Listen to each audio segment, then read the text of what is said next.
Добро пожаловать на мой кулинарный канал. Сегодня продолжаем заготовку сладкого болгарского перца половинками.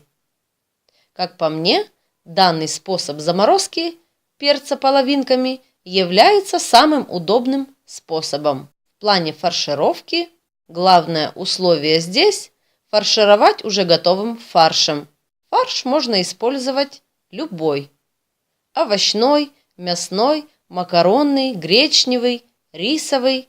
В общем, на ваше усмотрение. Также очень удобно использовать перец половинками для различных салатов, запеканок, первых блюд.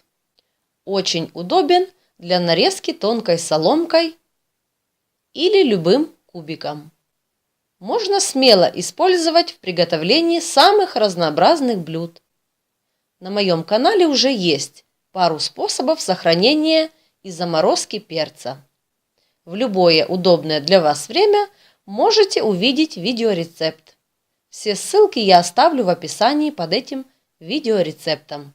Чистый перец без семян уже в подготовленном виде я сразу отправила в морозильную камеру, обязательно перед этим обсушив его от лишней влаги.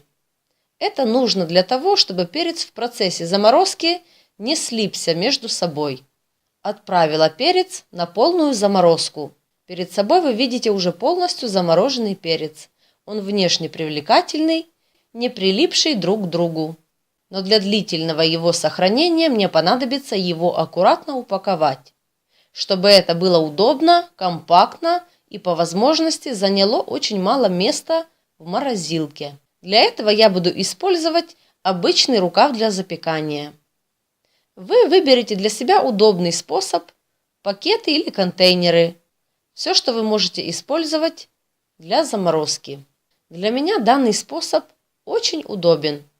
Вмещается в рукав почти весь подготовленный мной перец. В нужное для меня время я аккуратно выну нужное мне количество перца из рукава, остальной отправлю обратно в морозильную камеру. Болгарский перец плотно укладываю друг возле друга. Два открытых боковых края завязываю. Желательно рукав с перцем поместить еще в один рукав или пакет. Так перец точно не впитает в себя сторонние запахи. С замороженным перцем работаем предельно быстро, чтобы он не начал размораживаться. Вот такой вот несложный, удобный способ сохранения болгарского перца половинками. Подготовленный перец отправляю в морозилку. Буду использовать в нужное подходящее для меня время. Спасибо всем за просмотр. Не забывайте подписываться на новый интересный видеорецепт. Всем до новых встреч на моем кулинарном канале.